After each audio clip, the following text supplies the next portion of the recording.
We were talking a little bit before we got started about how much of a treat it is when somebody has done as much cool stuff as you have to be able to do one of these conversations, because I'm just like, oh my gosh, there's going to be so many jumping off places for a conversation. Yeah, for sure. One of the ones that I'm the most interested in, living in Montana, obviously, is how had growing up in Glendive, Montana, kind of the middle of nowhere. Yeah. How did that inspire the story and like where we ended up today? I know it's one of those things when you think about like how you get to this point, right? Especially coming to go on a podcast, you're like, oh my gosh, why me? You know? Yeah. and then you think about like all the way back to your childhood and you're like, okay, obviously a lot of steps got us here, right? Like everything had to have its place and play into certain things. In Glendive, I think what I loved most about Glendive is that it was a small town, you know? And I even think about that now for my kids. I'm like, oh, am I making a mistake having them here? You know, because we just would ride our bikes everywhere. And we would, my dad, we lived very centrally in Glendive, and my dad would whistle. He had a really loud whistle.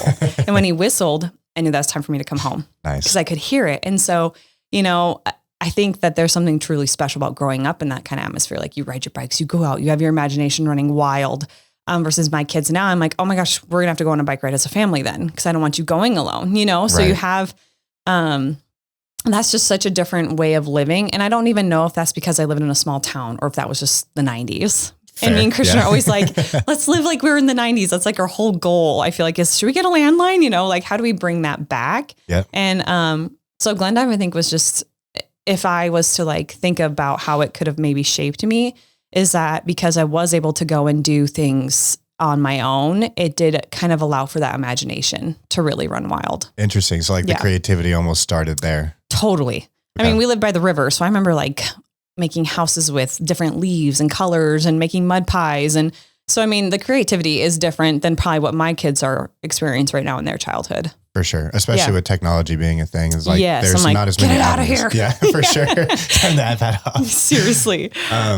So what was the family dynamic like growing up in Glendive? Like, you said that you guys were in town. Yep. Like most families in places like that might be like farmers and rural and that kind of thing. A lot of my friends had land and lived on farms, but a lot of them lived in town too. I think that's what's nice about that area is you have such a wide variety of people that, I mean, if you want to go to one of my best friend's house, it's a 45-minute drive, and, you know, but it was a fun drive too. Yeah. It was really pretty. So those are just the things that you adapt to, or they had maybe a townhouse in Glendive too. Mm-hmm. So, you know, Glendive is just a different aspect, and you are hanging out with the farm kids, or they get more snow days than we would because they'd have to drive in, you know what I mean? So, it was good. It was a good time. And what was your family dynamic like? So my dad owned a tire shop and my mom was a stay-at-home mom. And I think, I mean, as I look back, I feel so thankful that I had the childhood that I did, because I feel like it's probably everybody's dream childhood in a lot of ways. Right. Mm-hmm. And it's not because it was perfect, I guess. It's not like I had just like perfection, but I had a very loving home. Okay. And so, like my mom was always very encouraging to me and like, you can do anything, and really like wanted me to go that route. And my dad was so stable, and they just didn't really make anything like a huge deal. Okay. In a weird way. They did, but they didn't. Like if I would have told them I wanted to be the next Beyonce, they'd be like, okay, you can do that. Your name, my maiden name was Berg. And they're like, Jessica Berg sounds really good. Like they would really encourage like probably my most irrational thoughts. Whereas like some people would probably be like, well, you know, that'd be really hard, and she's super talented, and like, you know, like they didn't really take that approach. They took like the encouraging approach. Okay. And I think that's probably why me and my brother and my other brother, like we can think that we can do anything. That's so cool. Yeah. With your dad owning the tire shop, what was that like as far as having somebody who's in like a very blue collar field? Yeah. Obviously the entrepreneurship thing is like, has the potential of taking somebody into more of like, maybe like an absent role, but it doesn't sound like that was the vibe at all. So what was the dynamic like having a dad who was as entrepreneurial as he was, and then having like your mom who obviously like had that support and more of that like motherly influence? Totally. I mean, I think that's from my dad's standpoint, as I was kind of thinking about that, I was like, okay, well, my dad, you know, he was an entrepreneur and it is stressful. And I think when you are doing entrepreneurship, like there's highs and there's lows. And so I think one thing for me, as I went into interior design and took that route, is that when you watch like my dad, I don't think his passion was necessarily tires. You know what I mean? Like, that'd be a rare person to have a passion for they tires. just love tires. Yeah. I think that was just something cause my grandpa was in the tire industry, and it was just like a generational thing that kind of fell into what he ended up owning. And so maybe for me, like looking at that, I think when there was stressful moments where he was cause I feel like business ownership is just problem solving. Yeah. 99% of it is like, there's constant problems and you have to solve them. Mm-hmm. Right. And so I think seeing my dad do something and having to constantly solve those problems, I can see how that can be tiring, you know, like it could wear on you. And so versus me, you know, I love what I do. Yeah. Like I love what I do so much. And so, yeah, I have problems all the time pop up. We have problems on job sites. We have problems with, something not working. I mean, construction, just wait a day. If you think there isn't going to be a problem, there will be, right? Mm-hmm. Like it's an ever evolving, like problem solving, even more so than just a standard business. And so I think what helps for me is that I'm passionate about it. So even when a problem does pop up, I'm like, oh, watch me work. Right, like I got this, like, this is what I'm good at. Like, watch me solve this problem. Okay. So in a twisted way, like I don't even hate the problem solving. And I think that's something I learned from my dad. I'm like, man, he was so good at this, but I can't even imagine if it was something he was passionate about. Yeah. Like he still did well doing what he did in tires and growing a business and like selling a great business too, you know? Mm-hmm. And so like to see that he did that. So I'm like, man, what could happen if he would have loved tires? Right. Like a passion, entrepreneurship. Huh. Is that a conversation that you guys had around the time where he was mentoring you in that way? Or was a lot of the lessons that you took from that kind of from like watching and like the osmosis that just happens there? Yeah, I think watching was seeing like the dedication. Like growing up, I remember thinking like, man, that takes dedication. Like my dad cares about everybody. My dad cares about helping people, and he's so kind and loving. And then I think as I got older and I opened Hannesson Home, I saw him start to prepare for the exit. Okay. I think that's when I noticed more so like the fatigue. Interesting. Like, oh, he is so tired. Like he's ready. Like he's ready to be done. Like he's like, I've done this for 30 some years. Like I'm tired. Yeah. And that's, I think when it settled in more so like, man, he did it well. Mm-hmm. Like from like somebody looking at a bird's eye view, they're probably like, that was like everything you could want in entrepreneurship. Right. Right. But from my standpoint, I'm looking at just the fatigue too. And I'm Gotcha. like, man, if you loved it, what would have happened? Right. And so I think for me, that's where I'm like, man, what is going to be what's my story, being that I love what I do. Yeah. And there is issues, but I'm okay with them. Like, how could that look different from all the people that, like, cause a lot of people own businesses, right? But do they love it? And I think when I feel very blessed that I have both, because I don't think that happens all the time. For sure not. You know, like I love it and I get to own it. And I'm like, holy cow, where's that going to go? Is that an idea that you were building before Hannesson Home and before you kind of got started, is having that question of, man, what if I can find something that I love? Or is that something that in retrospect, it's like, oh, thank God. I think it's more like a retrospect. Okay. Because I also think, again, I'm probably going to talk about my parents a lot because I'm just so thankful for their guidance. And I'm like, how can I even be that for my kids? But my mom was so good at driving me into the career field that I'm in now. Like she was so hyper aware of all of us kids and knowing what we'd be good at. Okay. And so I felt a little lost at some point after high school. And she's like, you need to do interior design. And even just her speaking the words, I was like, that's it. Really? That is it. Like I could make a go of that. Like I love everything about that. Like totally, let's go. And so I think when I was in it, it was like, okay, I'm going to do this. And I'm gonna be like my family. I'm gonna be an entrepreneur. We're all been entrepreneurs. Like even my grandpa, like everybody's been entrepreneurs. Even my great grandpa owned a little newsstand in Baker, Montana. Nice. You know, we've always been entrepreneurs. And I'm like, okay, I actually would love that. And so I think just like in the moment, it was like more hustle, go getter mentality. But now that I'm in it, I'm like, whew. Right. I'm glad I love this. Well, yeah. Like thank goodness that was the container that you could apply that hustle to. Yep. That's so cool. Yeah. There's a really cool essay that Chris Williamson wrote, and he called it, it was kind of like a interesting take on the fundamental attribution error.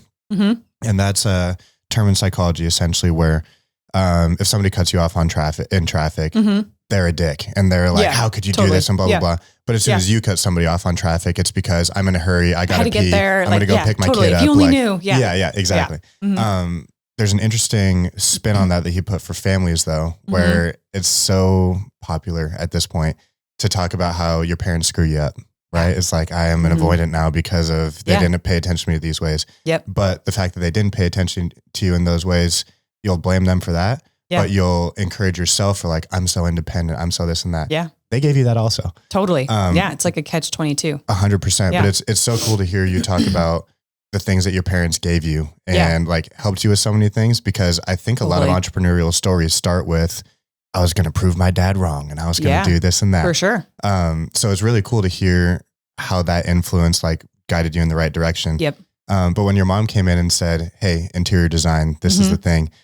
What was going through your head at that time that made that click and be like, okay, yeah, I'm going to go pursue this? Well, I was coming out of, I went to LA right outside of college, right outside of high school. Okay. So, I'm leaving Glendive. Big jump. Just turned 18. I'm like, I am going to go and make it. Okay. Like what did make it mean for you at that time? I always loved performing. That was just my thing. Were you a theater kid? I was. Let's go. I was a theater nerd. And that's what's so funny. And I think, and again, you talk about those layers about like why you became who you are type thing. And I think all these things had to happen for me to be who I am today, just like everybody, right? Yep. And so I like theater, dancing, singing, all those things were like my lifeblood. And so when I went to LA, I was like, this is what I want to do. And I want to be, on stage. I want to write music. I just want to be that uber creative, okay. So it wasn't like one specific thing. It's just like, I'm going to just jump in. I'm doing it all. I'm just going to do it all. I would love to write my music, or I'd love to be a dancer for a famous musician, or how cool would it be to design concerts or music videos? Yeah. I am the weirdo that literally when I hear a new song, I make a music video in my head. Like, this would be so epic, right? And have nothing to do with videography or anything like that, but I'm like telling stories. Yep. I just vibe with that, making people feel something, like building a brand, like building things that equate to an emotion has just been my jam since the dawn of time, right? Okay. And so I was going to LA and I went there, and the school I went to was just not it. It was, it just wasn't it. And so was it like stifling that energy or that thing? Yeah, it was so different, I think, than what I expected. It was, I am all about having to work hard and put in extra hours. And we did. We had, for the first semester, we did like 24 credits. I don't even know if that's legal, That's like a lot of credits. Yeah. And so you are doing not only like school, psychology, math, but then after you did your courses, we did choir, we did every dance type. We had tap, jazz, lyrical, all those classes, and we would go till like midnight. Holy cow. And then when we had a performance, we would stay up. Some people would just sleep in the warehouse, is what we called it, the dance studio. And you would just practice all night. Wow. And so then you take a cat nap, wake up and go again. And so, it just wasn't what I expected. It wasn't, it didn't like encourage creativity. I would say it more encouraged, I don't even know what the word would be. Just like selling your soul. No, I'm kidding. Really? But was it something, did it encourage something about like kind of falling in line with what everybody else was doing? Yeah. You were there definitely on their accord. Yeah. And you were going to do what they needed you to do. And, it was just kind of dark. It wasn't super, creative. It was creative, but on somebody else's creativity. And so you were just the vessel. Right. Right. And I think that's okay to some degree. But it just wasn't, it was basically, I got there and I realized, I am homesick. Wow. I am super homesick, not even for necessarily like my address in Glendive, Montana, but just for people that I feel like are, I don't know. It was a culture shock, maybe, to say the least. They're from all over the world. Some of my classmates were incredible. I learned a lot from them. But I got there and everything about it felt everything made me feel homesick there. Huh. And how sometimes you're in a weird situation, you're like, I feel I have that homesick feeling. Like this doesn't feel right. Like this isn't aligning with like my moral compass and like where I'm going. And so everything it just wasn't it for me. Got you. And that was discouraging too, right? Small town. They're like, you made it into this college, only 100 and some make it, thousands try out. And it was such an honor. And so talk about feeling a little bit like a failure. Ooh, yeah. And so I go, and I'm definitely not a quitter though. I'm like, I'm going to see it through. Mm-hmm. But there was this moment when I went home for Christmas, and my dad was like, I was talking to him, and I was getting ready to fly back. And he was like, he looked at me and he's like, you don't have to go back. And I was like, what do you mean? He's like, you don't have to go back. And I was like, you mean it?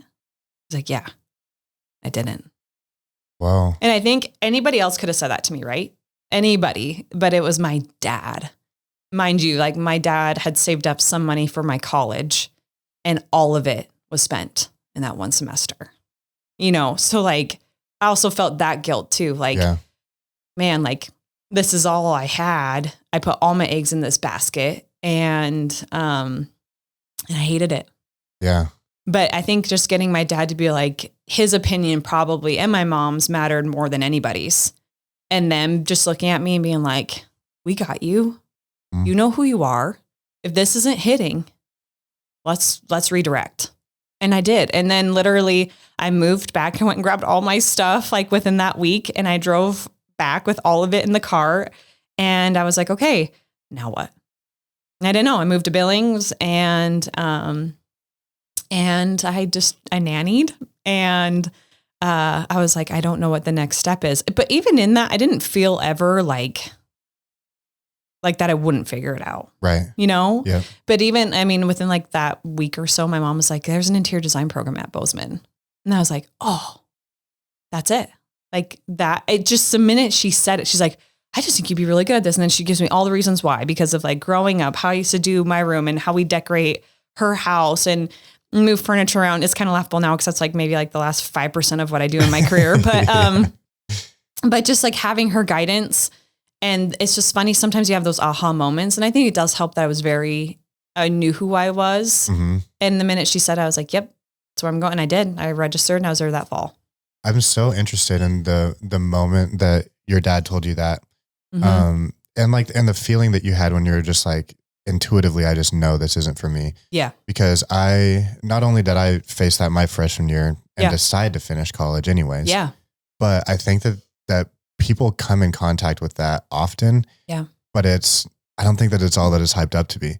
Mm-mm. Because one of the things that I think that we're sold is that there's going to be these moments where your intuition is just like, feels so right. And you know exactly what you have to do, whether it's leaving a thing or starting a thing. Yep. And that's what you're praying for. Yeah. But the hardest part during those moments where you get that big sense of intuition mm-hmm. is there's really hard decisions that have to be made on the other side of that. Mm-hmm. And you had the weight of you have to see it my whole community saw this mm-hmm. thing. I've got in the newspaper. Yeah. Exactly. Yeah. So how do you said that you knew yourself, and that was one of the things that helped you through. Mm-hmm. What was that decision like for you going mm-hmm. like, screw what everybody else is going to say about this. Like, mm-hmm. I have to make this decision. Yeah. I think it's, for me, it was realizing like, okay, people have this perspective of what I was doing. They're like, LA, performing arts, singing, dancing. They had this idea of it. Mm-hmm. But in my mind, I knew what it really was. And it wasn't what you see on the movies. It wasn't, this dream that was incredible. I am thankful for the experience. I would never wish to go backwards. I mean, I got to do really cool stuff. I got to dance at Disneyland. I got to do like some really neat things that I would have never been able to do, you know? But I think the thing that you have to realize is like nobody else is living your life, right? So I am living this day to day. I know what this looks like. I'm in it, and it is not right. Like anybody else, if I made a video on my life right now, they'd be like, ooh, why are you staying? But you know, they're picturing this like, oh, she's going to be famous and she's going to be all these things. And that would have been awesome, right? Yeah. That would have been great. But in my mind, I knew that was not going to happen. And it's funny because I did have such a business minded family. I remember being there and being like, how am I going to make a go of this? Right. How am I ever going to make something that I want for my financial, for my lifespan? Like how I get a performing arts degree. Okay, then what?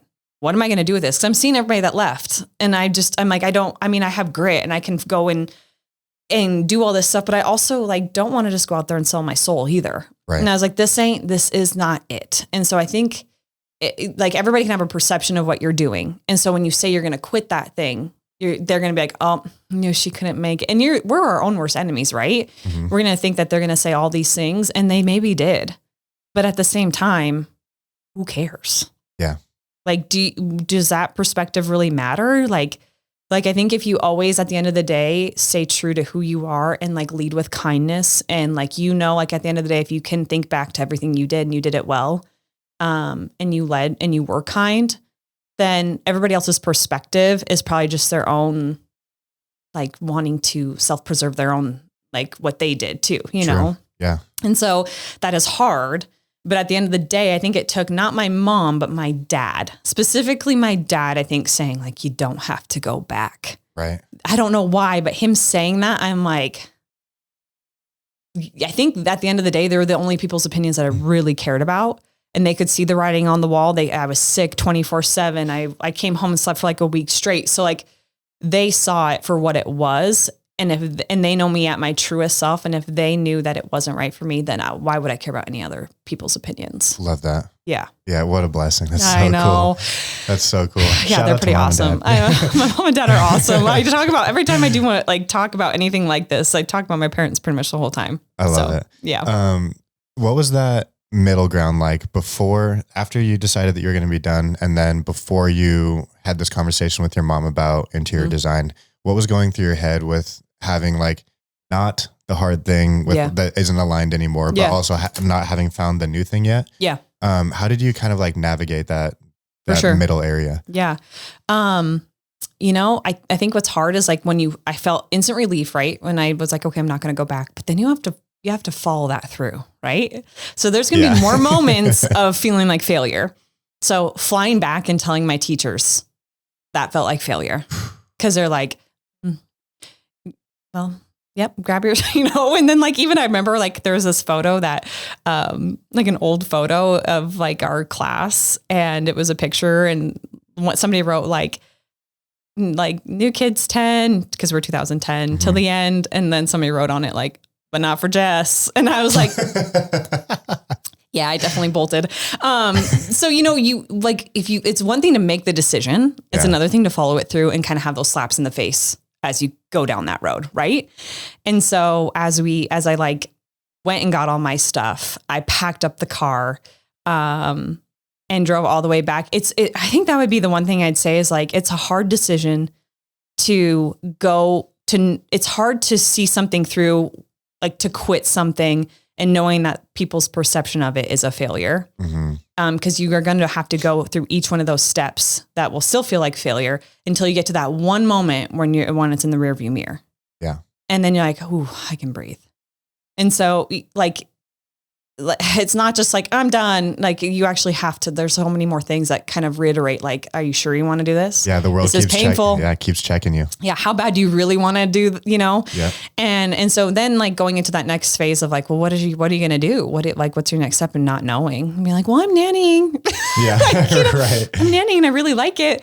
And I did, and it was great. And so I think also just surrounding yourself with people that are encouraging versus like bringing up the stuff that maybe didn't go right, is very important. And then I think just for me, it was more so, I don't know why, but in my brain, I'm like, I just got to save money. I just got to work. I got to work until I can figure out what the next step is. Cause I was also thinking like, okay, my dad, like we spent all of our money on a year's worth of college and I have nothing to show for it. You know what I mean? And so I'm like, I got to work.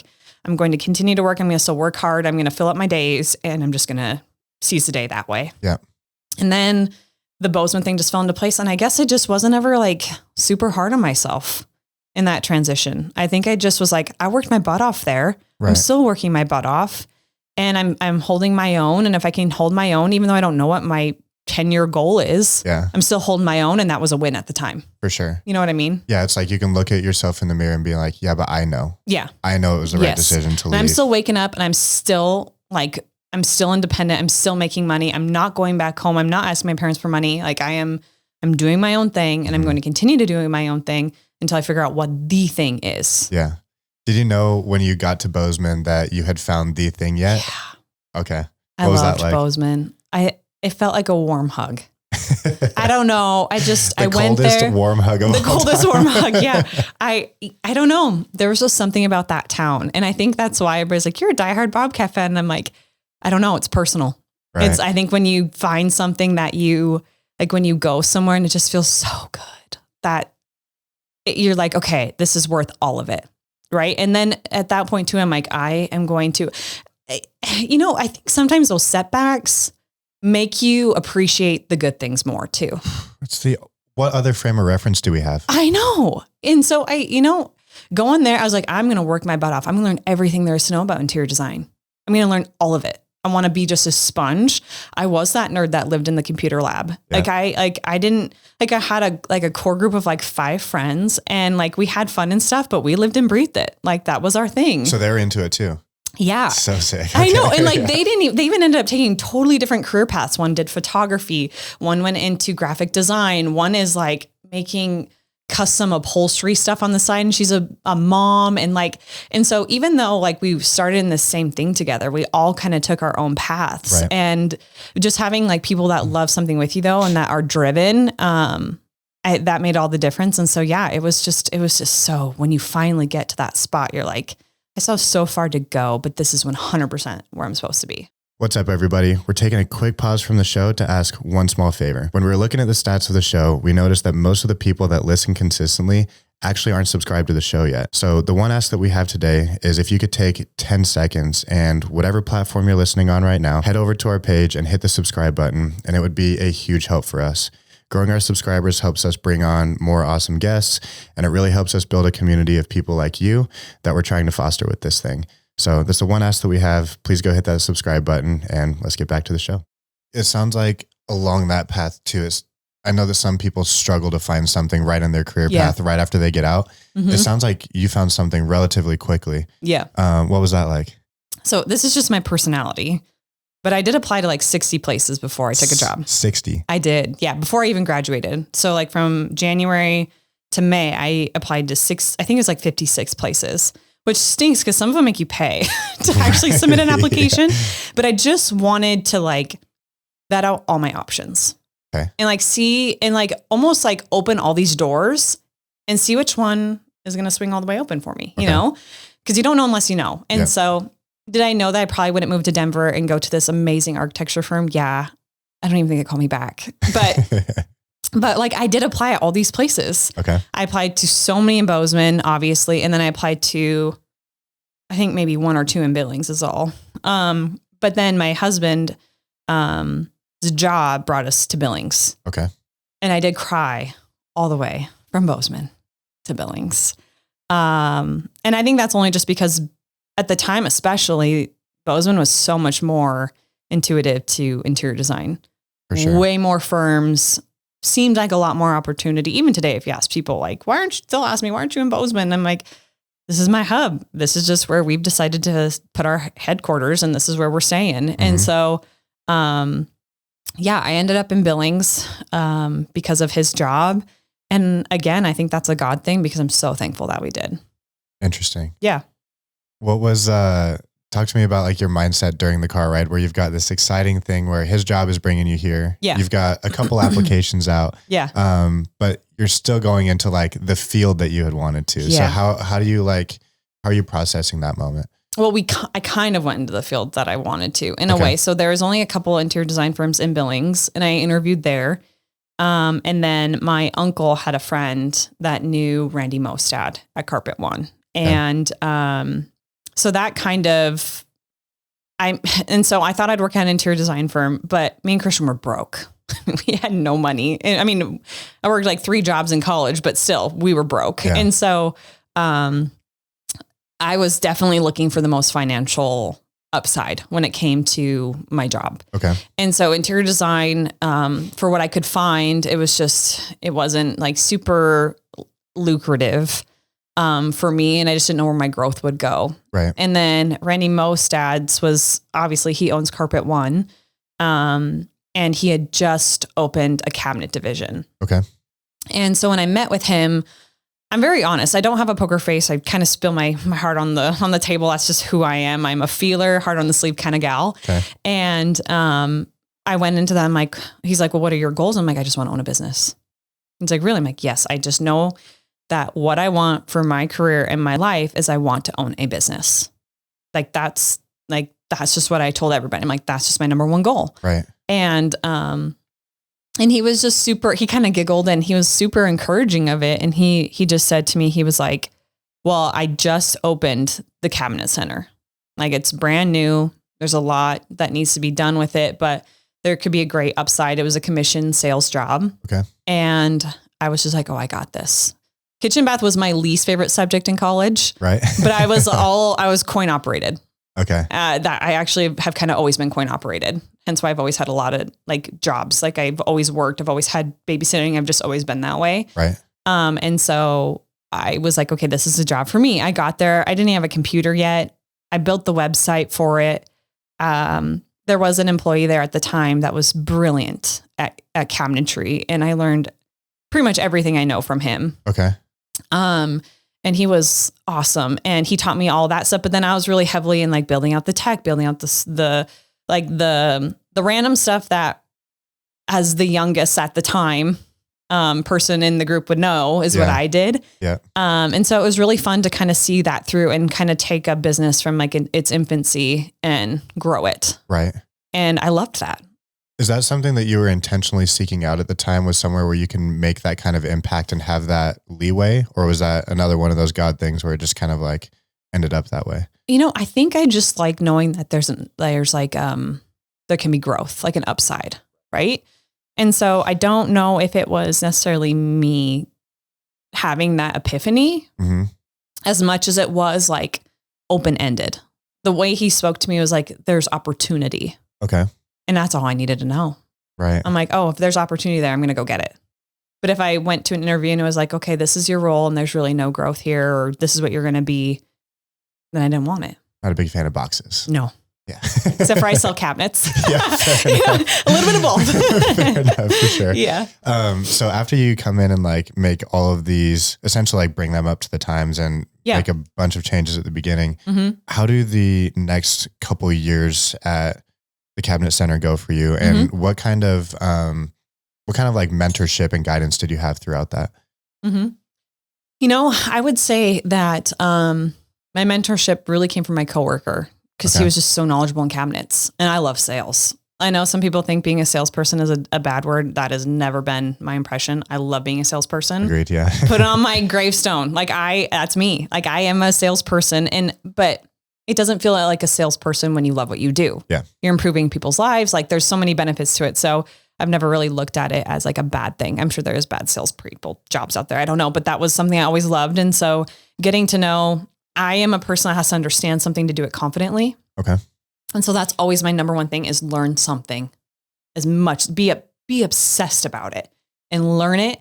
And then I can go out there and sling it. And so I feel like that was what I did. And I just had the flexibility to do that. Cause I think, again, it's led with passion. I loved it. I love cabinetry. And it was not the cool thing when I was in design school to love cabinets. Yeah. And I loved cabinets. Like, it was like, I'm like, oh, I can drink this Kool-Aid. Like, it's analytical. I do a lot of math, but I'm creative still. It like hit all the boxes that I wanted to do. Okay. And so like getting to also kind of grow a business, even though it wasn't mine, I always thought of it as mine and growing it. And it was like fun. Like, I loved getting the awards, like, oh, number one in sales. Like, I weirdly liked that stuff, and not everybody does, but I'm competitive and I loved all of that. And so I think that was fun to do. And I did just become obsessed with it. And I felt like it was my baby. Like, I was growing this thing. Even though it wasn't mine, it didn't matter because it was his, and I'm like, well, I'm going to be good for him then, like I wanted to do right by people. And I liked that Randy was proud of me. And I think that that's something that's lost every now and then. If it's not yours, like, why would you do that for your employer or whatever? It's like, well, it's still a privilege to have this job. Right. Like, he gives me this platform to learn. And I don't think his passion was cabinets, right? I mean, he never really had to do anything with that department. I just took it over. I loved it. Great hire on his part. I know. I think he would say the same. Yeah. And so it was fun to just have like this platform to just grow. And so it was all across the board. It was awesome to learn something new, become obsessed with it and do it well. So one of the things that I find interesting about that is, I took a similar path where right out of college, I went and worked for a marketing firm. Yeah. And I was similar to how you were like just obsessed with everything in interior design and liked it all. I was the same way about business. So I didn't know if I was going to end up in marketing or finance or accounting, or I literally had no idea. Yeah. And then it just happened that I was taking a bunch of internships, going to a lot of networking groups and that kind of stuff. And it just kind of happened. Yeah. But I spent 2 years working for a guy who was a solopreneur when I started. And we had a team of 5 or so by the time that I left. So like got to see a lot of really cool growth, work on some really cool projects. But it started bothering me probably like 6 months before I ended up leaving that place, where I was like, man, I'm spending so much time building this guy's thing. And at the time I was also kind of getting capped as far as like the growth potential that I had, which I think might be the difference in our stories. But it started driving me crazy. I commuted to Red Lodge for this job. And that hour drive started really eating at me because I was like, man, if I even just took the drive time and applied that 10 hours a week to literally anything else, how far would I be by now? I'd start doing the math on how many weeks. And I'm just like, man, that is like hundreds of hours that if I was building my thing, work, and like that like bud of an idea just started growing and growing and growing. And it made it harder for me to want to build anything besides my own. Yeah. And so I'm curious for you, during the time that you were building this business with Randy, how did your mindset kind of like evolve from being there on day one to kind of like the end where, you know, things happen with Hannesson? Yeah. I would say that I wanted more. Okay. As far as like the business itself, because we were just cabinets and countertops, no design. I mean, obviously any cabinet studio that you go to does design, right? We're designing the floor plans and stuff like that. But I wanted to do all of it because it was so hard for me when somebody come in with a cabinet plan to be like, oh, I just don't know what to do with lighting, or I don't know what to do with the furniture. What flooring do you think I should do? What about the backsplash? And in my mind, I'm like, oh my gosh, there's so much we could do with this. Like bursting at the seams, like, I'm like, I have so many ideas. But then that would affect like the cabinet plan. And so I'm like, am I selling cabinets, or am I selling like the whole thing? Or like, where am I going? Because Cabinet Center was very much like, you come in and you purchase and then we execute and then you're done. And I wanted to have more. I wanted to have more creativity and I wanted to take it further. And I actually do remember talking to Randy one day and being like, would you care if I just like rewrote a business, like a whole business plan for the Cabinet Center? And he was like, you won't know. Like, this is still my business. Like, I'm not going to let you write a whole business plan and redo my whole business. And I was like, okay, it's time, you know? And I always told people like, I want to open up my own full service interior design firm. Yeah. I want to I feel like there's a need to do that and execute the cabinetry still, because they do go hand in hand in a lot of ways. But I just wanted to bring on that full service because I knew that I had that mindset to do that, but I couldn't do that within the Cabinet Center. Got it. And then finally, I just remember saying like, okay, I don't know what it was because I talked about it all the time. And, but then it was just finally in 2019, I was like, okay, I have to do it. I've been here almost 7 years building the Cabinet Center. And it's just time to take it the direction that I see this place going. Okay. And so I did go to Randy and I said, okay, this is where I'm at. And it's either you could sell me the Cabinet Center or I have to start my own. And I have to start it probably at the beginning of the year. January 1st would just be a good date for me to like open my own, start something. Or if you want to sell this to me, you can. And then a week went by or so. And then I was like, okay, I'm going to come to you every day until you give me an answer. Like, are you going to sell this to me or not? And then he literally sold it to me. And it was fast. It's just like, I don't know, I feel like God's timing is always right. And there's a shift in me that was like, I am going to do this. There's never going to be a perfect time. I'm always going to be able to punch holes in why it won't work. And I am a dreamer, but I am very much a punch hole. Like I punch holes in everything to see how it could fail. I've talked myself out of it a million times of how it could fail. And I did that for a long time. And then I finally was like, okay, I have to do this. So if I'm not going to do it now, when am I going to do it? Did that feeling happen one day or did it build? Like what took you to the moment where you're like, I'm going to go talk to him? I don't know. I think it was like the people around me. I remember one person being like, yeah, you've talked about that though for a long time. Are you ever going to do it? And I was like, ooh, yeah. I remember that conversation very well. I'm not going to say their name, but I was like, oh, you're right. I have talked about this a lot. And then my brother's like, what are you afraid of? And then I think the big moment was putting it on a piece of paper, crunching numbers, the thing that I hated to do from the start, like actually taking the time, which takes a lot of time, building it. Mm-hmm. And then it's like, oh, well, how am I going to get the money? How am I going to do this? And like, Christian was changing jobs too at the time. And like, I had just had my second child and I was like, okay, I had maternity leave there. And like, I'm just getting back in the group from having the second. She's only like 1 year old. And I was like, I just still knew I had to do it. And I think it obviously probably did build up to like get to that. But I just remember feeling like the shift in me that was like, okay, stop saying it and put it on paper. Like you've punched holes in it a million times. At this point, you can probably write it down in 1 hour because you've overthought it forever. Like how many times are you talking to yourself, doing the laundry, building it up, saying how it could fail here or how it could work here, what you do different. Like it's already in your head because I've overthought it for so long. Mm-hmm. Now put it on paper. And I did. And I'm like, okay, I can do this. I can pencil this. And if it goes backwards, then it goes backwards. And I apply for a job somewhere else. Or I eat my pride and I start over. Right. And then, so that was just, I don't know. It just was a shift. And then I went and talked to Randy and it was like, once I told him, then it was like, my heels were sunken. I was strapped in. Yeah. I'm like, all right, which way are we going? I started calling cabinet lines if I couldn't buy the one so I could have some ready to go if I had to open up a new account. And so, yeah, it was, it was crazy. But then the biggest caveat was money. I couldn't get anybody to give me any money. Nobody. Really? Business plan after business plan. Everybody shot me down. And I didn't, so I only had like a little bit. I just need a line of credit because I can't get my cabinet lines without a line of credit. And so I went everywhere. I mean, every program that you've heard of, probably in the state of Montana, that they offer for small businesses, they all shot me down. Really? One of them shot me down like the week before I was supposed to close. And that was really stressful. And then I ended up, ironically enough, going to a bank in Glendive over Christmas break. Wow. And I begged. Christmas break's been big for you in your story. Oh, it was so, yeah, it has. A lot of my big like monumental things happened on Christmas break in Glendive when I would go home. And yeah. And so me and my dad went to his bank and I just begged and they gave me a line of credit, which I never used.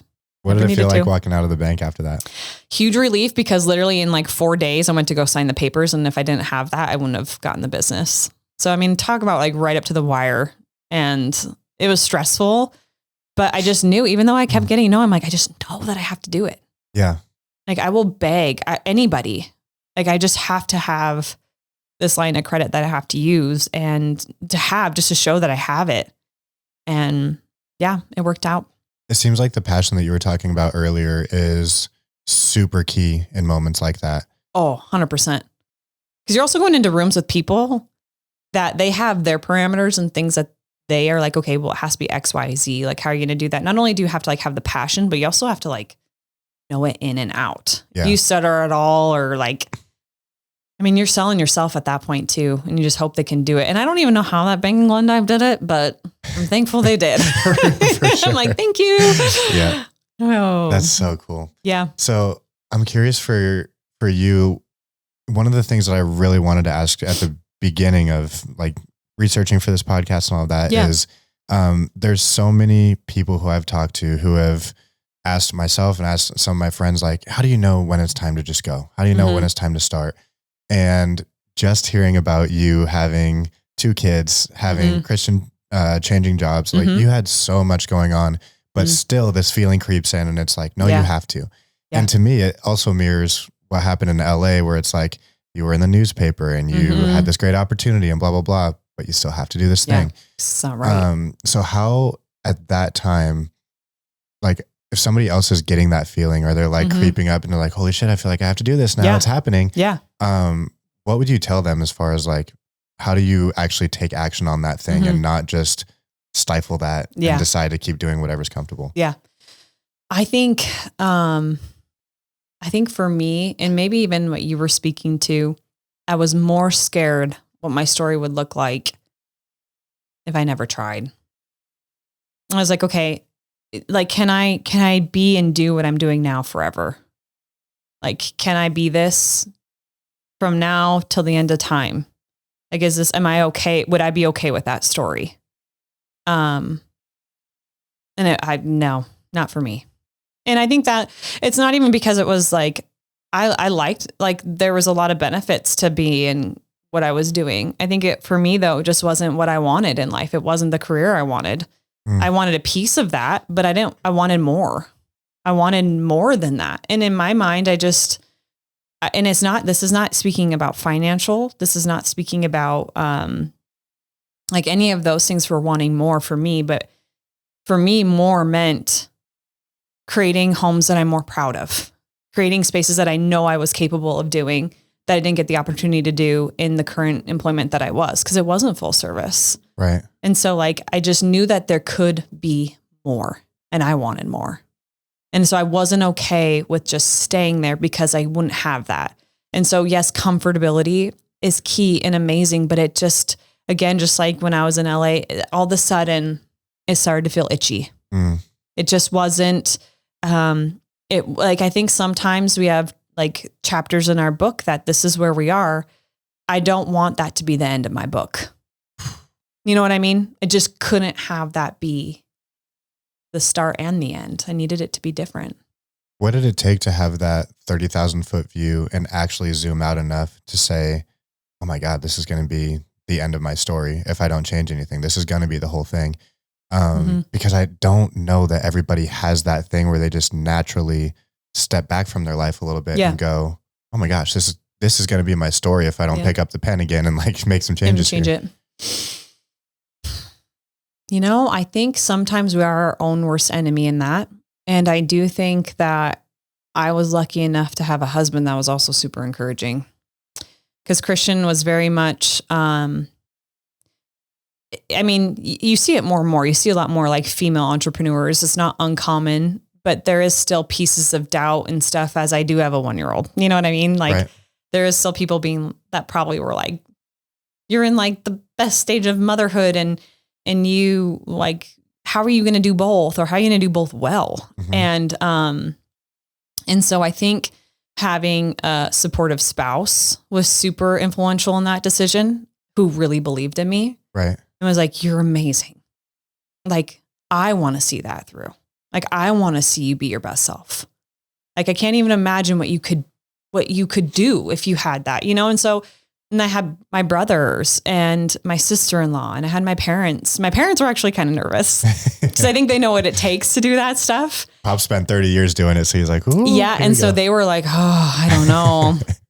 But they were still encouraging, but they definitely are like the poker holers and stuff. Like, have you thought about this? Have you thought about that? Again, I think it's more of a protective thing. Yeah. Like they don't want to see their kids fall flat on their face. And, but I think just having the support of others, and I think that's crucial too, is that sometimes you can't do it all on your own, and you do need those people that have your best interests and love you. And they're going to be the person, maybe you can't see it from the 30-foot view, but they're going to be the person with the mirror being like, I believe in that person. Like, you got this. I know you can do it. Stop doubting yourself. And if you are, or if you just truly don't think you can do it, I want you to stop talking about it then. You know, like you have that fork in the road. Like, what are you going to do? Yeah. And at that point, it's like, okay, I'm never going to stop talking about this. Like I can't imagine ever stop talking about this, because I talked about it all the time. And so it's like, okay, I have to do it.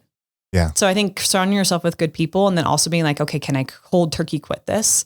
If you can, that's probably your answer. Wow. That's such great advice. That might be the best answer to that question I've ever heard. I don't know. That's amazing.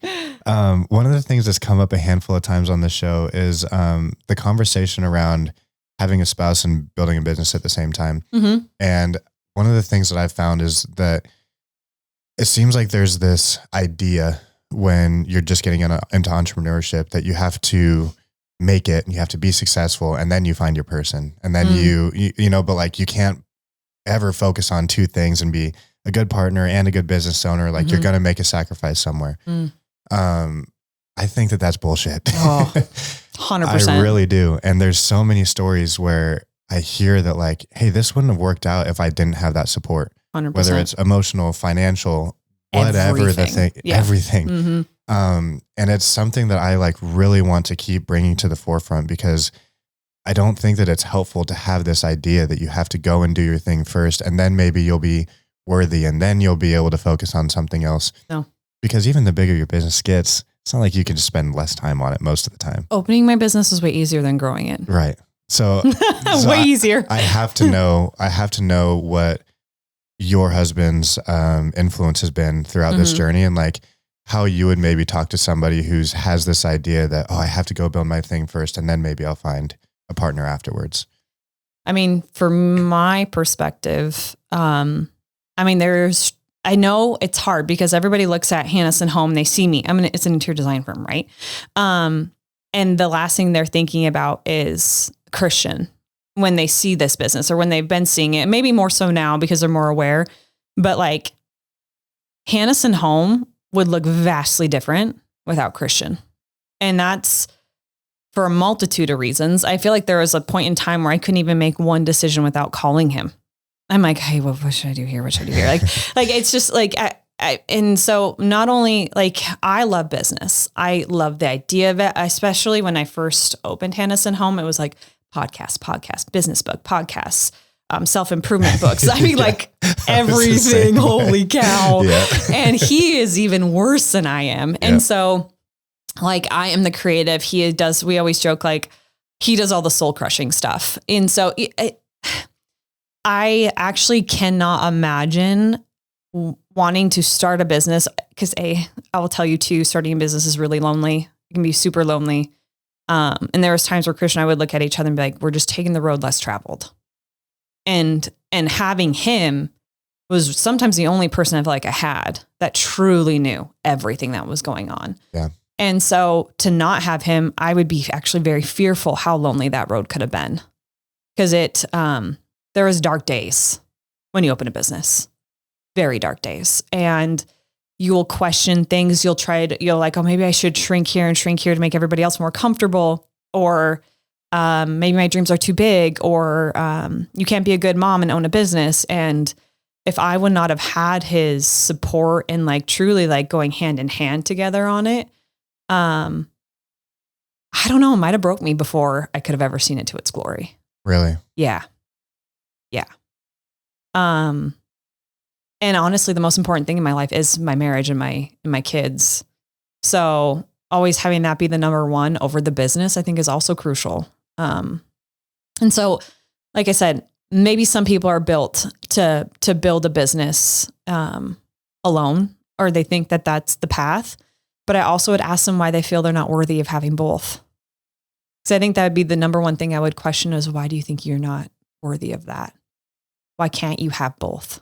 And I think that's actually really common. I think that's really common that people think that they have to fit in a box. They have to be a good mom, or they have to be a good wife. They can't be a working mom. Or if they are a working mom, they feel terrible. It's just like, you can have more than one genre. Like you can do those things, right? You can love more than one thing, and you can love it and do it well. And if you feel like one's slipping, then maybe you need to hire something here. You know what I mean? Like, it's just, I don't think that you should stop living because you think your business needs you to. I think that's unfair. I think I do think that sometimes we glamorize being completely burnt out and over exhaustion as meaning that you're working hard. And I think that, and I struggle with that too. I struggle with like, if I'm not tired enough, I might feel guilt that I'm not working hard enough, or we glamorize, we adequate like a good business to the exhaustion level. And that's not, I don't think that that's true. I think we think it's true in the beginning, but then as you do it longer, you're like, nah, I think that's a cop out. Yeah. It's one of the biggest things that I literally was having this conversation multiple times this week because it's Friday today. And this week hasn't been particularly exhausting. Yeah. But so many pivotal things have happened. Yeah. And I remember talking to my friend Caden and just being like, dude, I've got this thing where the biggest growth periods in my business have been days where I was just exhausted. Yeah. And I knew I was going to burn myself out and I knew I was stepping into this thing. And I was used to my friendships and relationships starting to take a little bit of a hit and sometimes my physical health. And like, I would start to equate. I'm like, all of the proof in the past is that growth and agony are tied together. Yeah.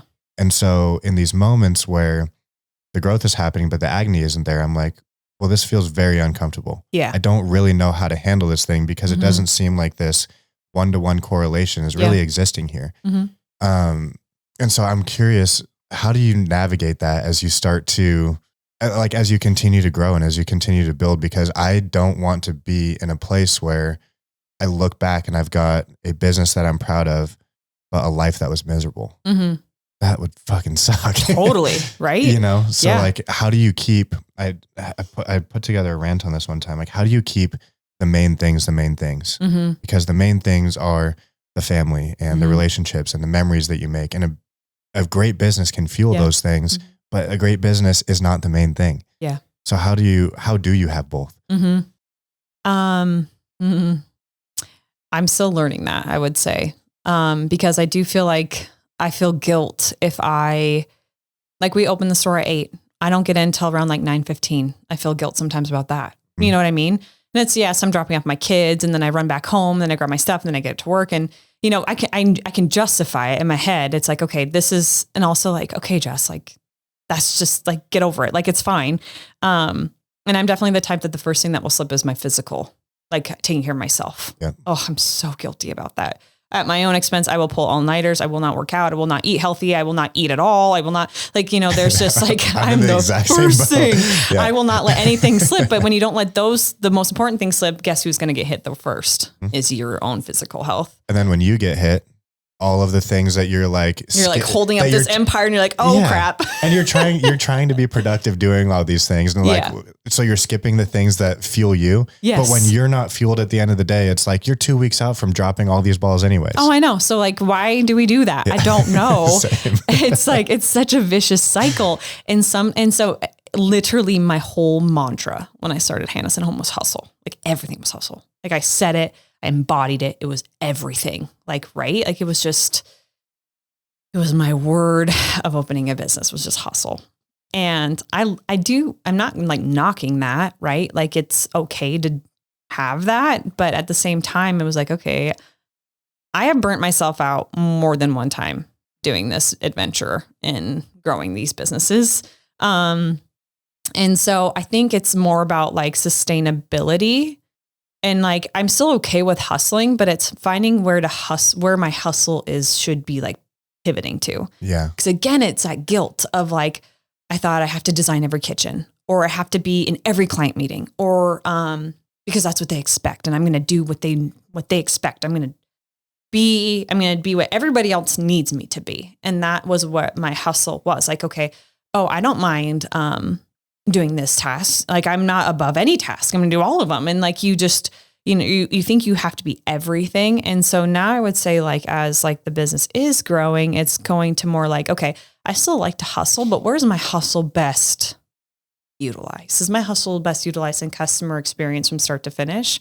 Or is it best used in like the growth of the company and for seeing its future and going more that 30-foot view versus the day to day? Yeah. And I think, I still am learning how to best associate like not being at the point of killing yourself and being okay with it. Yeah. And also like taking time to go on a vacation and then getting the comments that like, well, gosh, are you ever here or whatever? And you're like, I was gone for 5 days. Yeah. Like, yeah. And being okay with like, okay,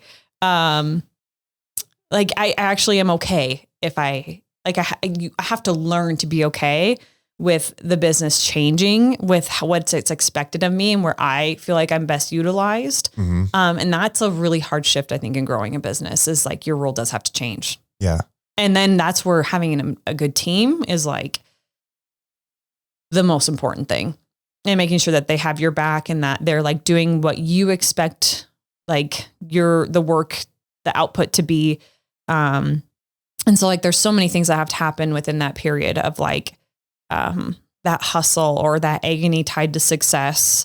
And I think it's also just being okay with like, whenever you change, people are going to have comments. Yeah. And you just got to be ready for that. Yeah.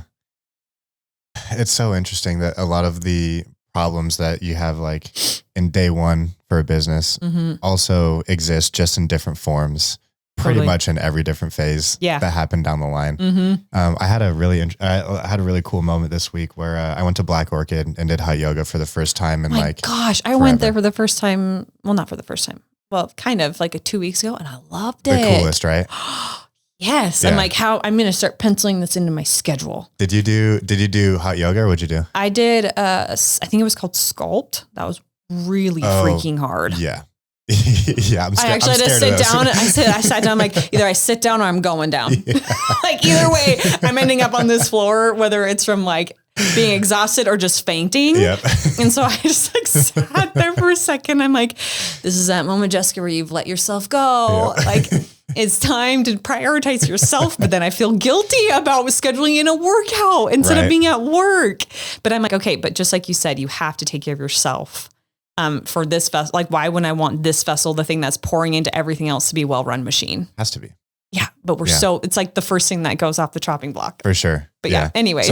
So Black Orchid ended up on my chopping block at one point because I was brand new to jiu-jitsu at the time. Yeah. And I couldn't do both of those. So I was like, okay, we're going to do jiu-jitsu instead of hot yoga.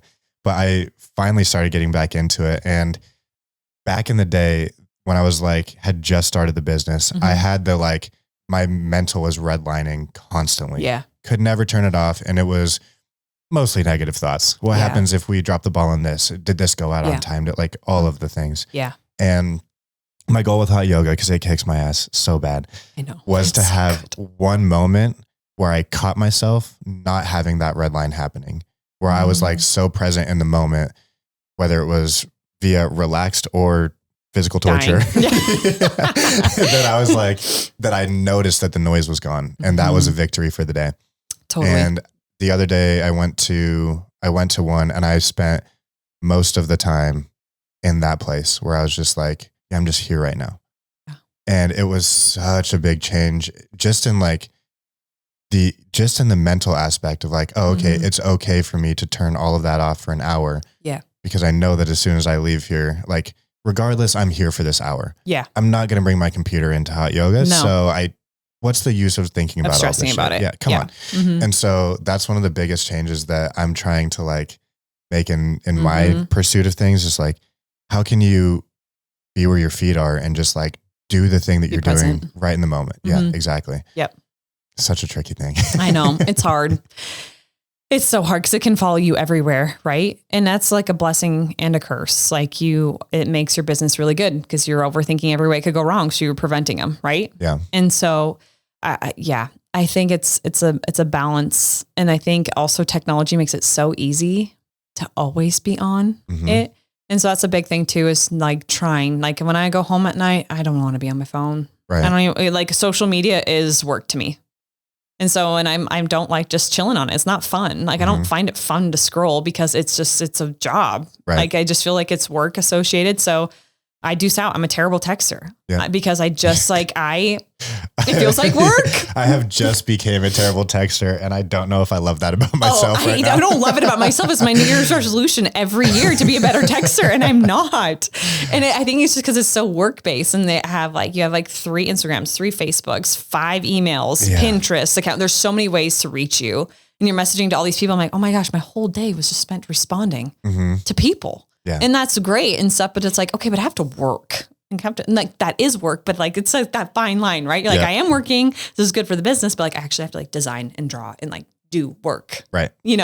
And so, it's being present, all those things. And then it's hard too, because I feel like Christian and I, we have this way of once things get comfortable, we like stretch this band and we're like, okay, now what? And so like, even though like I don't think we've ever been the type to like reside and like get comfy. Okay.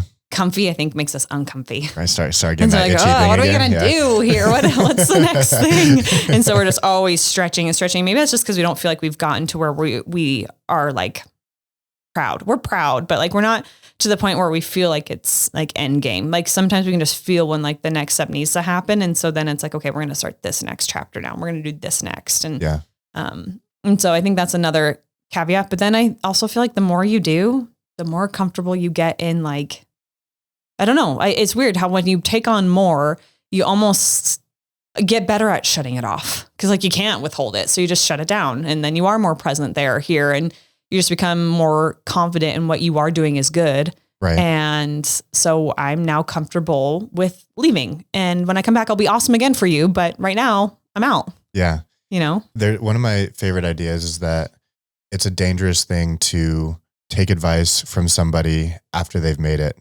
Because what the advice that they give after they've done the thing is so much different than what actually got them to that point in the first place. Totally. And so somebody who has built a business that they're proud of, a successful thing, the advice that they're going to give might be have a little bit better work-life balance, be okay with the vacation, leave when you want to leave, do all of the things.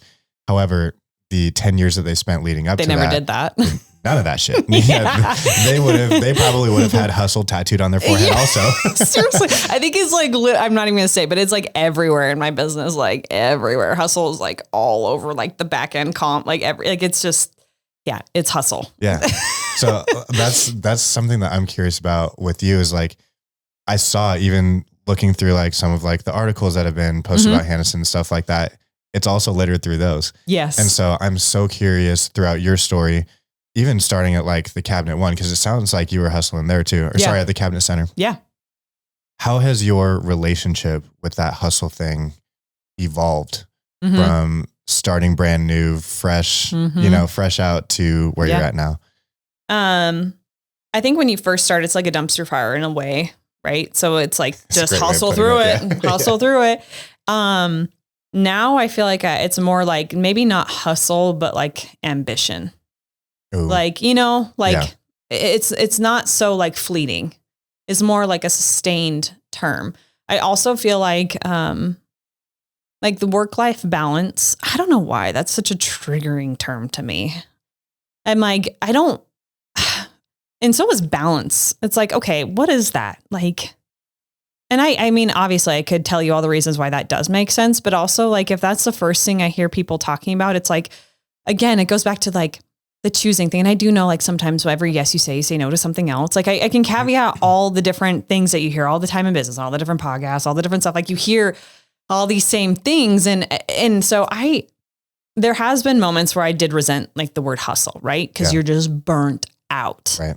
And I think I'm still feel like I'm very much in the hustle phase. It just looks so different than what it did when we first started. Hustling now is like, how can I hustle, but also have my team want to hustle at what they're doing, but in a way that feels good? Like, how can you hustle and feel good?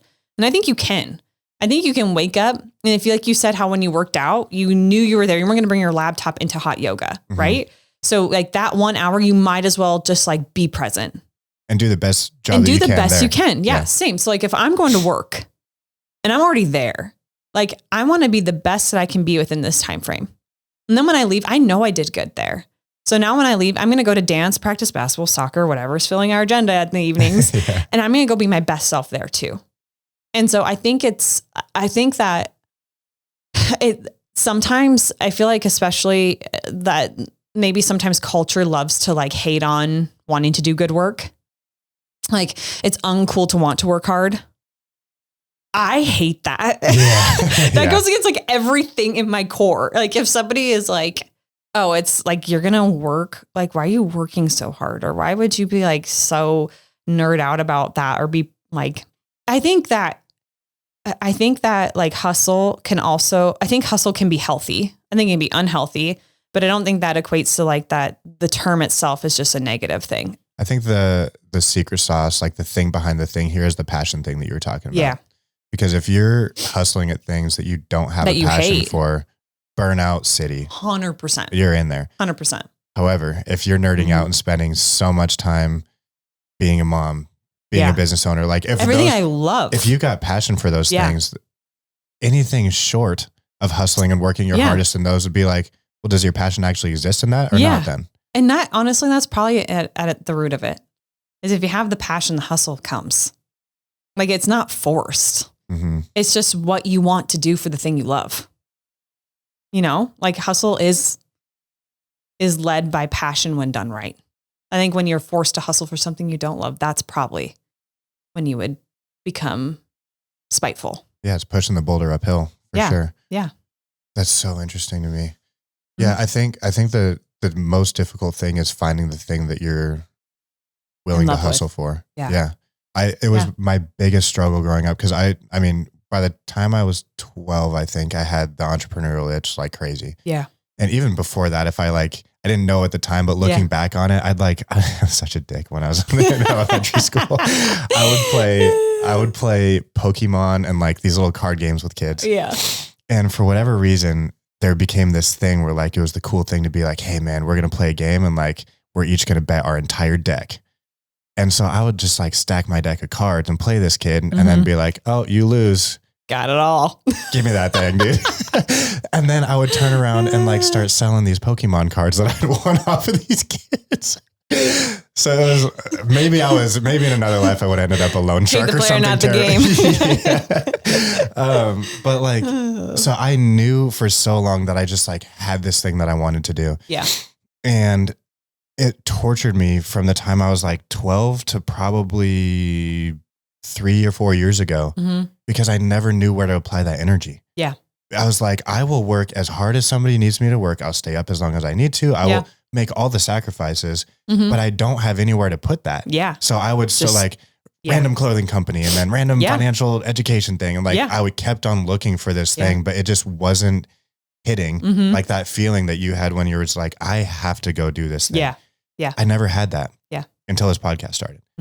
But which you're really good at. Thank you so much. But I think that's like, I think so many people walk around for an undefined period of time. 100%. Which is pent up too. The problem isn't that people aren't willing to work hard. It's that they don't know what they want to work hard for. Yeah. So like, I don't have any insights on how to find this freaking thing. Yeah. I'm curious, like, have you come across or have you for yourself had anything that you can like tell those people, like, here's how you can start sampling from the world and like trying to find that thing?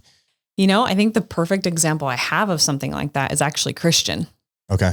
Because he's a lot like you. He didn't necessarily know that he wanted to do like business ownership or anything like that, but he always has been like just so obsessed with business. And so I think one thing I found interesting in watching him is like Christian has a lot of passions. Like he loves a lot of things. Like he loves just learning about stuff. He loves learning. Sounds like both of you do. Yes. He was okay with learning about a lot of things. I have like my core group of things I love. He's like just always curious. Like he loves to learn about, like if he was sitting here, he'd be like, he want to know about you and what you love and learn about what your business is. And like, he loves hearing other people's passions. Yeah. And so I think that's something to think about too, is I think sometimes we think like we have to do interior design, architecture, financing, or real estate, or whatever that thing is. Like you have to have a thing. You're right. Right. And what I've seen with Christian is that Christian just loves business. Like he loves everything about businesses. He loves learning about them. He loves overlooking their financials. He loves seeing about how could you grow it? How could you scale it? What works, what doesn't work? Who could you put in place here or there to make it better? Like he just loves business. I think he could get passionate about anything as long as he could like learn the business side of things and make it great and grow it. He just loves to grow things. And so I think that, I think one thing to keep in mind is like what actually intrigues you as a person. Maybe it's not conventional. Maybe it's not going to college and getting a degree in a field. Maybe it's like, okay, I love business. I love learning about business. What businesses are for sale? How could I actually go and like see if I could, and like getting creative too. Like we don't have any money, but this guy has money. Maybe I could convince him to be my partner and then I could run this business, make it great. You know, like I think it's just I think the key is being in tune with yourself in a world that loves to keep you busy. And so like, it's very easy, even when I'm trying to figure out how to grow Hannesson home, it's very easy to get distracted and like, look at other people. Well, how is this person doing it? Maybe I should do that. Or maybe I should do this. And you just like are on your phone, you're researching, you're doing stuff like, okay, actually there's a lot of power in sitting alone with your thoughts because you probably have the answers. We're just looking for a quick answer. It's not always quick. Like you need to sit with yourself and like think about, okay, like what makes sense and what would I be good at? And like, we know it's just, we kind of want something to tell us because we're in we have AI, we have all these things that tell us what we're supposed to be thinking and feeling, but really the power happens when you get in the uncomfortable seat and have those thoughts alone. Yeah. Chris Williamson says, the answer you're looking for is in the silence you're avoiding. Yep. And it is uncomfortable. And so counterintuitive. Yes. Totally. Because we don't think it's even being productive in a weird way. Right. And so like, there is moments where I'll call Christian like, what do I do? And he's like, you just don't want to take the time to sit down and think about it. And I'm like, oh, you're right. You're so right. And so I think sometimes like for people that can't find it, I think they do have it. It's just the uncomfortable part where you're not going to get the answer from your friend. You're not going to get the answer from your parents all the time. I know I was very lucky that they helped direct me, but like beyond that, like I had to sit in the uncomfortable spot in my own thoughts. Yeah. Cell phone away, no TV, quiet. Be like, what am I going to do? And I think you'd be surprised what comes to mind. And then you have to be okay with, like when you tell people that they're not going to be maybe as excited for you either. Like you might be jacked in on a high and be like, yes, this is what I'm going to do. And you go tell the first person like, well, how would that work? I don't really like, you can't let that get you down either. Like be confident in that and go that direction and write it down, like vet it out. Problem solve. All business ownership is solving problems, even from start to when you get to where I am to where you're exiting it. Mm-hmm. It's all about, okay, what would I do to start day one? Write it down. Everything that you're saying that won't work, we'll write down how it could work if you problem solved it. Like we do know, you just have to sit down and be uncomfortable and then try something. And if you still don't know, then go work for somebody and be like, okay, did I like that? Did I not? Like there's so many opportunities, like vet them out. Yeah. Start. Don't be afraid to fail. You hear that all the time. Like I fail all the time. I fail every other month in something.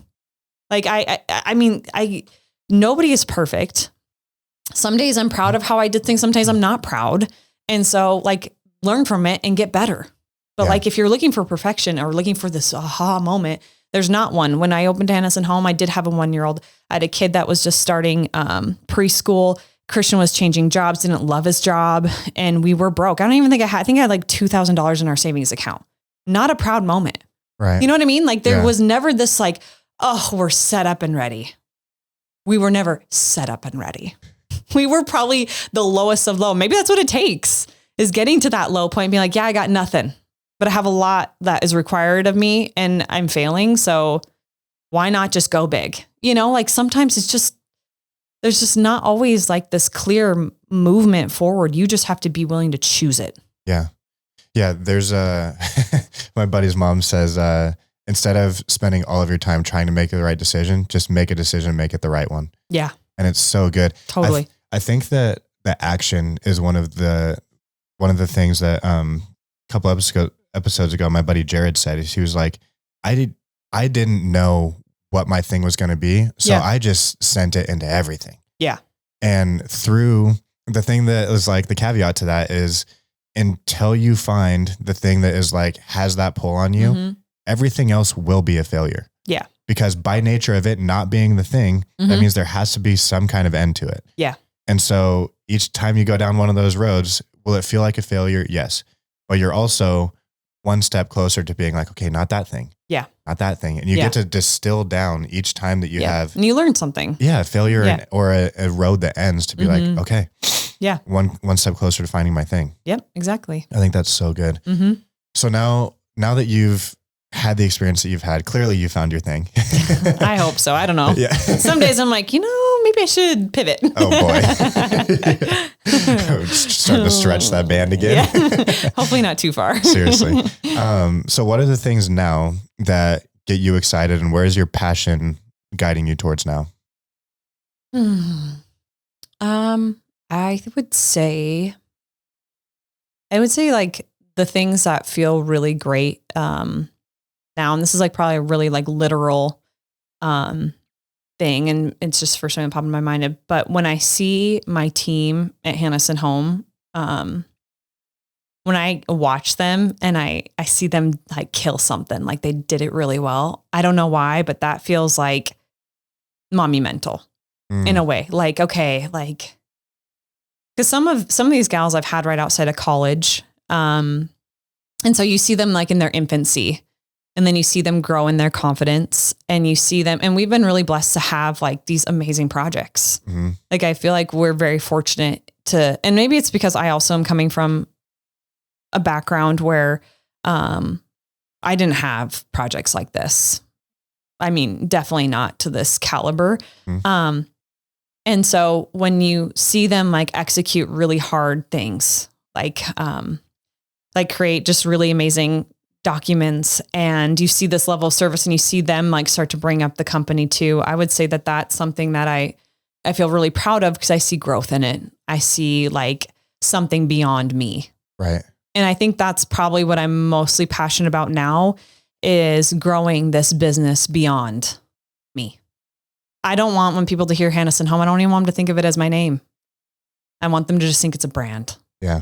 And so, you know, I think that I'm really proud of where it started, but I think what I'm mostly excited about now is to see kind of where it's going. Right. And that's not all tied to me. That's tied to a lot of what they've done and what they're doing. And I see the pride that they take in their work. And I've also had just moments where that hasn't been the case. And so when you do see people that have that passion, I think so much of like my whole story is just rooted in passion for everything. And so when I see my coworkers also have that, I think that's been that moment of like, and like, not like a proud mom, but kind of like a proud mom of like, holy cow, like they believe in it too, you know, because it started as just like a vision for me, because it was just me at the time. I didn't even know who the employees would be, you know? And so now to see like that happening within the team too. And like, it's cool to think that maybe this is a legacy that's going to outlive myself. Yeah. Yeah. So cool. I know. I'm like, I don't know if that was ever like my dream to start with, but as I see where we're going and the way it's headed, I think that that's something that I think that's probably the thing that gets me the most excited. Yeah. We started talking earlier today about wanting more, and this idea that it's okay to be in a place where like, I'm building something that might outlive me. Yeah. And I'm building a container that other people's dreams can fit in. Mm-hmm. Yeah. I think that there are times where people don't vibe with that. Yeah. They might want to shoot it down, which we talked about earlier too. But how do you reflect on the different phases where you've wanted more for yourself? Leaving LA, going to Bozeman, like each of these times, I think that you've been willing to take big steps and be like, at some point I'm going to get itchy, and it's going to be like, it's time for me to level up in this thing. How do you reflect on just that idea throughout your journey? And then like, what does wanting more mean now? Yeah. I think that when people hear maybe saying like, I want more, it's like, like this greedy thing, and for me, I guess it's never been rooted in that. For me, like wanting more, I think it's just always come from like a place of just like pure clarity and being aware. Like, okay, well, if I am doing this, then I feel like if I could level up here, that then it's going to have like, that's from a clarity standpoint. And like, that is more. And I feel like sometimes, I don't know, I just think it can have this bad stigmatism around it that like, oh, she's just ungrateful for where she is. And I'm not saying that that's happening necessarily, but like, if I keep pushing the envelope, I do have people say like, oh my gosh, like, when is it enough? Like, yeah. And it's like, well, it's not like, it's just, it's coming strictly from just like me being aware and having that clarity of like, this is the next step. Yeah. Like, and even from like, even at my staff, it's like, okay, like being like a working mom or a working whatever, like if you work for me and you have your kid has a Christmas program or a basketball game, if you are sitting in your desk, I'm gonna be mad. Get out. Like you have to go and be there. And so I think like just the clarity, like wanting more, is not maybe what society would classify it. I would call it more like just such a clear picture of the way that things are supposed to be headed, not necessarily like, I don't know. I think it's just, it doesn't have to be, it's just more of a clarity thing and like knowing that these are the right next steps and that will equate to more, but it's the right kind of more. Yeah. Does that even make sense? No, it does for sure. I think what was going on in the back of my head is that I think that there's starting to become a conversation around an idea that like, it's okay to want to be great. Yeah. And I think that totally that is becoming, it's one of my favorite things that's becoming talked about right now. And Timothy Chalamet was one of the biggest people that like, I think is kind of like leading the charge in like the Hollywood scene with that. Yeah. And I love that publicly he has come out and said like, I don't know why people want to downplay their success or they want to downplay their dream or downplay what they're wanting to do. I think it's because they want to, it's like, do I make other people comfortable? Yes. Because you are going to make people uncomfortable. Right. Or you're just going to make their ass tired. You're like, oh my, I feel like people sometimes like, I'm not going out for dinner with that girl ever again. Because if the conversation was like, well, what's your dreams? Right. What are they? Like, because I also love like being a hype girl for people. For like, sure. How can I help you? Oh my gosh. Well, that's great. I actually know this person. You might need their, I love learning about people. I love feeling their passion. I love all that. And then I think it's just, some people do find it more comfortable to like shrink. And I think that sometimes, like I said, you can make people uncomfortable by talking large or big or whatever. And it's like, no, man.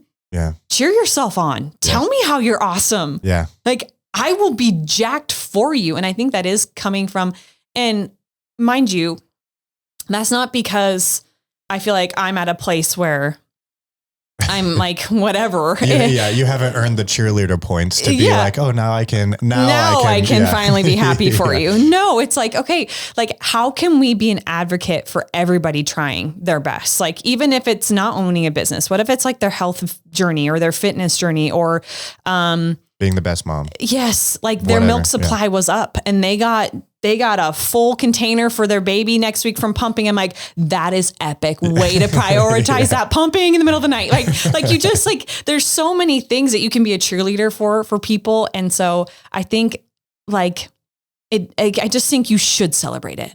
Yeah. Why not want to be great? Yeah. Be the best be the best, whatever it is that you're at, like go big or go home. Yeah. Like just do it and do it unapologetically loud.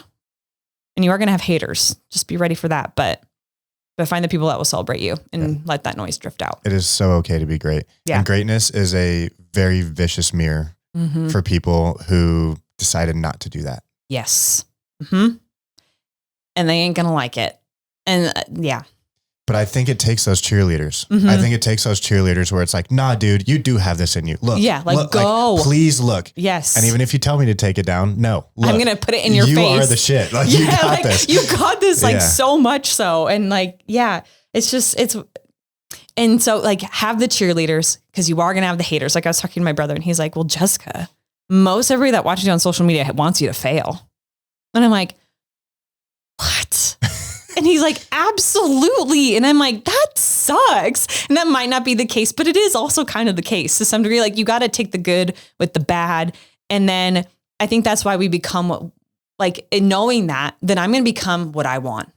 I want the cheerleaders. Yeah. So what am I, if I have the haters, then I'm going to be the cheerleader because if they exist, then I'm going to go bigger on the cheerleading portion. Yeah. Because that's what I want. So I'm going to be that for everybody else too. And I think that there's so many, you've referenced your cheerleaders so many times just throughout this journey. Yeah. And you have, I'm sure even by this point, you are that character in somebody else's. I hope so. And so I fight to be that. It's such a domino effect. Yeah. Though. And totally. I think that the ripples that has going out is like, you almost do so much like honor to the people who are cheerleaders in your life by choosing to be that person in other people's. Totally. Because then they're going to go do it. And by the time that ripples out, you might have indirectly affected more people than you'll ever know just by making the decision to be like, blessing that is. It's okay to be great and I'm going to help people do it. Totally. And like, what an amazing like mission statement you could say like that.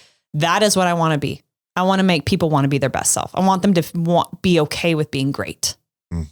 Like in a society that maybe doesn't want to cheer that on, I'm going to cheer that on loud. Like, go be great. Because I'm so passionate about that actually. Like, I just love, I don't know. I have people in my life, and when I meet new people, or like I do book clubs, which I think truly at my core, I'm just a huge nerd, period. The more you get to know me, I am that theater girl that loved Harry Potter. Yeah, I'm just a word. Being a nerd gets progressively cooler the older you get, though. Yeah, and then you're just like I have like Harry Potter swag, cloak, everything. Yeah, and so you just be okay with it. Hell yeah. And so like my kids have their own wands. Like, yeah, we lean in, right? Because that's who we are. Yep. But yeah, I think that's the other thing that business ownership will do. It will like, there's going to be those salt in the wound moments. And then you're going to build off of that. And like, you're going to have people that maybe want to bring you down. And then I think the best way to combat that is to be the opposite. Like, okay, then I am going to be the person that brings people up. Yep. Like and in the book clubs, I've met so many amazing women, and just going to places that's not really networking, but it's just being a person that likes to be around other awesome people and just being so excited for them. Yeah. I love hearing about what people got going on. And then to one up that, I also want to figure out how I can support them in it. Mm-hmm. What could I do? Is there anything I could do? Yeah. Like, let me help you in whatever way I can. Yeah. You know, one of the biggest middle fingers to the hard times that life gives us is being able to look back at it and say, you didn't get me. Yeah. I'm still going. You didn't turn me into one of those haters. Yep. You didn't make me fail. You didn't make me quit. I went further the other way. Yep. And guess what? Now you got a bigger battle to fight. Yeah, and now you're going to be even more mad. I'm out here, baby. Because I'm happy.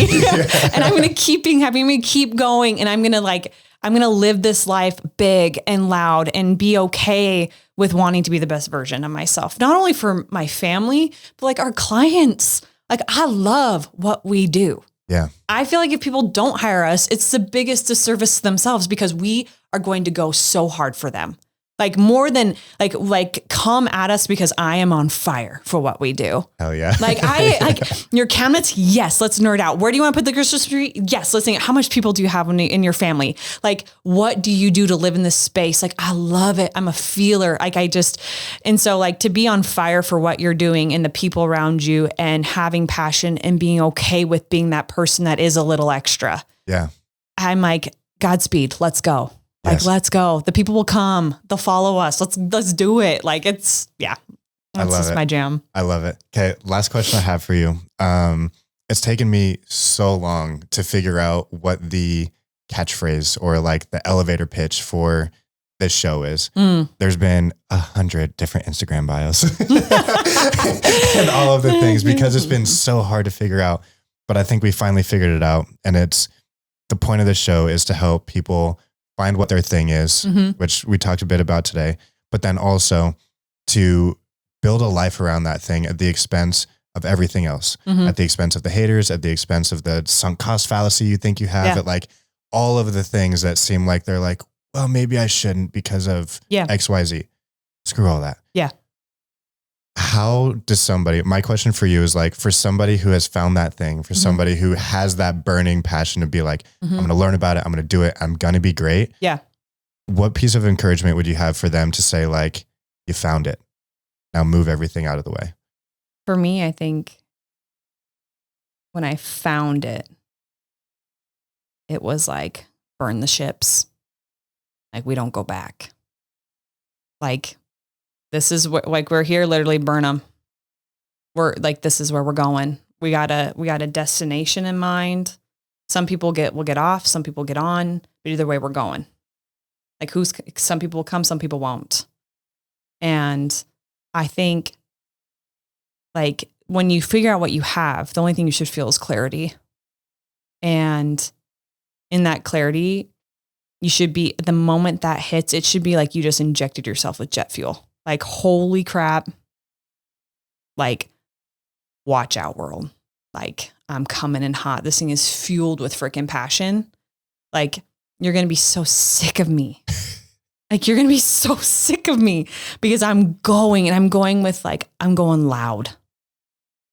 Like, the word, like, it's going to be like, there's gonna be a lot of quiet in a weird way. Like, there's like you're working like in the trenches, but like, we're going big. Like, and you're going to know, like, this is where we're headed. You're not going to know till it hits you, but then we're going. And so I would say if somebody has that clarity, the only thing that they should be feeling is like supercharged and like just freaking jacked. Throw on that hype song, get your walkout song going, like throw on that playlist that we all know and love. Still to this day, almost every day I drive to work, it's like a hype up session. Like it is the most ratchet, like, here we go. like don't like just be unapologetically on fire for what you're going towards and just be relentless. Hell yeah. Yeah. Mic drop. Yep. That's where it's at.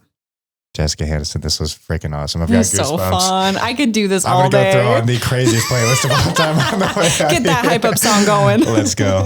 Well, this was so much fun. Your story inspires the heck out of me. Oh, and thank you. These kinds of conversations are exactly what I hope to bring to the world. So thank you so much. Yeah, thanks for being having willing. me. This is so much fun. Way too much fun, actually. Hopefully it's even good because it was way too fun. Fun things can be successful too. It doesn't have to hurt. That's true. We've learned that, right? We've learned that. All righty. Well, thank you for listening, everybody. Thank you. We love you and be where your feet are. Thanks. Bye, everybody.